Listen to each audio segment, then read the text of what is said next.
Ibu Dahnia selaku Ketua P3N, Bapak Suyoto pendamping dari mahasiswa program Hanapi 2023, Bu Dwinita, dan Bapak Ibu para pejabat struktural SDI Malang Putih Suara.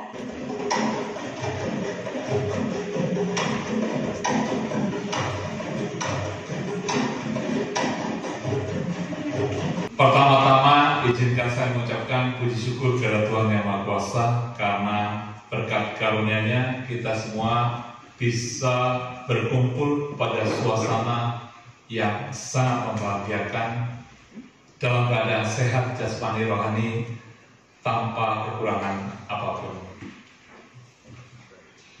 Kok jadi formal? Tidak bisa menang. Nah, apakah karena itu ya dia kembali menjadi mahasiswa? Oleh karena itu saya tidak akan bertanya banyak. Silakan memperkenalkan diri. Kenapa Anda kembali ke Malang dan belajar bahasa Indonesia lagi? Ayo. Karena saya ingin lebih belajar berbicara bahasa Indonesia, dan kalau bisa saya mau bekerja di Indonesia. Selamat siang, Bapak-bapak, Ibu-ibu, dan teman-teman Indonesia semua. Perkenalkan, nama lengkap saya Mik Sato dan nama Indonesia saya Aurelia. Ya, saya mahasiswa dengan 3 program bahasa Indonesia jurusan bahasa Asia, Universitas Bahasa Singkatan. Saya berasal dari kota Nagaoka Provinsi Niigata, tapi saya tinggal di Provinsi Chiba sendiri. Dan hobi saya mendengarkan musik. Begini, alhamdulillah program Hanapi memang ini pertama dengan nama Hanapi. Tapi sebenarnya kami sudah melaksanakan program intensif pada bulan Agustus ini sejak 2002. Memang kadang-kadang ada, kadang-kadang tidak. Dan kali ini kami menjenamai yang baru karena seperti program Sakura yang dilaksanakan pada bulan Februari. Dulu namanya program Bulan, sekarang diubah menjadi program Sakura. Nah, yang bulan Agustus karena ini terkait dengan musim di sana musim panas ya, sehingga dulu namanya program Matahari.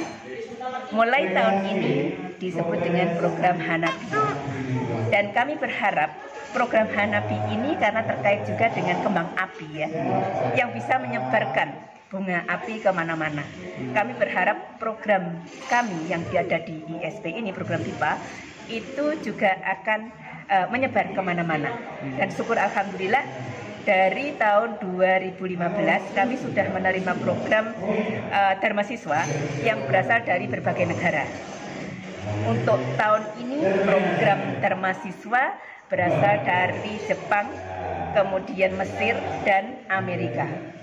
Program Hanapi ini kami laksanakan sebenarnya sama dengan program Sakura yang biasanya kami lakukan secara pada bulan Februari. Tapi ini hanya berbeda waktu. Sama-sama intensif, sama-sama 1 bulan belajar di sini. Dan mereka kami titipkan di keluarga homestay yang sudah kami siapkan, yaitu warga di sekitar kampus ini. Dan alhamdulillah dari tahun ke tahun banyak masyarakat kita yang memberikan apresiasi yang sangat bagus, karena ini juga terkait dengan informasi pertukaran budaya untuk keluarga itu sangat bermanfaat, dan kami menitipkan 1 mahasiswa di 1 keluarga homestay. Mengapa begitu? Itu karena kami ingin program intensif ini benar-benar dilaksanakan secara maksimal, secara optimal. Karena apa? Kalau mereka tinggal di homestay itu satu mahasiswa ditempatkan di satu homestay, dan kami memilih keluarga homestay yang tidak bisa berbahasa Jepang, sehingga mau tidak mau terpaksa ya mereka harus menggunakan bahasa Indonesia. Ingin mereka belajar bahasa Indonesia di kampus dengan bahasa Indonesia, tadi sudah disebutkan ya bahwa guru pun tidak boleh banyak menggunakan bahasa asing. Kemudian juga kami dampingkan dengan peer tutor. Peer tutor itu pun juga tidak boleh menggunakan bahasa Jepang atau bahasa Inggris, tapi di mana-mana, kemana-mana harus berbahasa Indonesia. Sehingga dalam waktu 1 bulan kami harapkan mereka tadi pertama di sini terbata-bata, untuk berikutnya tidak perlu pakai HP karena ada teksnya, tapi mereka bisa berbicara pidato di biasanya di acara penutupan program seperti itu.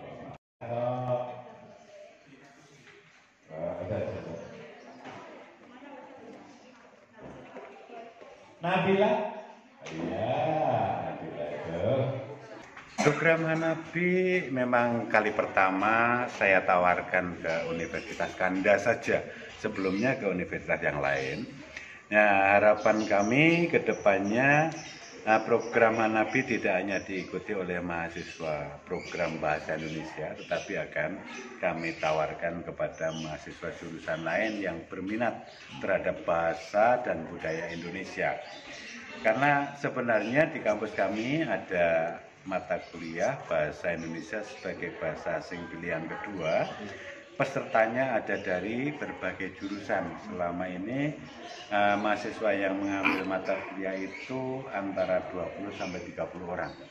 Sehingga kedepannya program Hanabi akan kami bidikkan kepada mereka yang sudah mulai punya minat terhadap bahasa dan budaya Indonesia. Kalau yang ini kayaknya tertunda gitu Pak ya ceritanya? Tertunda. Jadi sebenarnya mereka kesempatan untuk belajar itu pada program Sakura tahun yang lalu. Tetapi kampus belum memberikan izin dan mereka terus mendesak saya, kami ingin belajar bahasa Indonesia seperti adik-adik, ya, karena adik-adiknya yang sudah sini. Akhirnya saya ke universitas meminta kebijakan khusus untuk memberangkatkan mereka dan difasilitasilah dengan program Hanabi ini.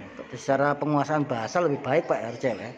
Secara teoritis ya, tetapi praktik itu sama dengan yang program Sakura. Mungkin kemampuan dalam tata bahasa, kemudian kosakata lebih tinggi.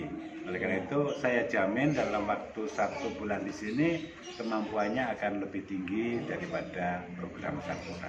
Seberapa besar Pak minat mahasiswa Jepang untuk belajar bahasa Indonesia di sana? Bahasa Indonesia mulai bisa mengembangi bahasa-bahasa asing lain yang ada di Jepang. Dari pengalaman saya dan pengamatan saya sebagai dosen di Kanda dan juga sebagai ketua APP PIPA Jepang yang kami lakukan dalam bentuk survei 2 tahun terakhir, peminat bahasa Indonesia sudah tinggi ya. Karena di Jepang saat ini ada 75 perguruan tinggi yang mengajarkan bahasa Indonesia. Meskipun dari 75 itu baru 7 universitas yang mengakomodasi sebagai jurusan atau program studi. Yang 68 lainnya itu mengakomodasi sebagai bahasa pilihan, bahasa asing pilihan. Tetapi pesertanya lumayan banyak. Contoh, di Universitas Keio Etsunan Fujisawa Kiampas itu ada 105 peserta bahasa dan budaya Indonesia sebagai bahasa asing pilihan. Pak, kalau tadi melihat jumlah pendampingnya kayaknya bertambah Pak ya. Ini berarti memang ada perhatian lebih Pak untuk pelaksanaan BIP. Betul, kami ingin menjadikan program bahasa Indonesia, khususnya program belajar di Indonesia itu sebagai salah satu motivasi akademik agar mereka lebih total di dalam belajar bahasa dan budaya Indonesia, karena kami yakin bahwa di Jepang kami tidak punya pajanan. Jadi masyarakat Indonesia yang bisa dilibati untuk berlatih berbicara itu tidak cukup tinggi, apalagi di Chiba kurang sekali. Oleh karena itu program belajar di Indonesia ini satu-satunya model pelibatan, penggaulan, dan pencelupan mereka untuk bisa mengaplikasikan pengalaman belajarnya secara nyata.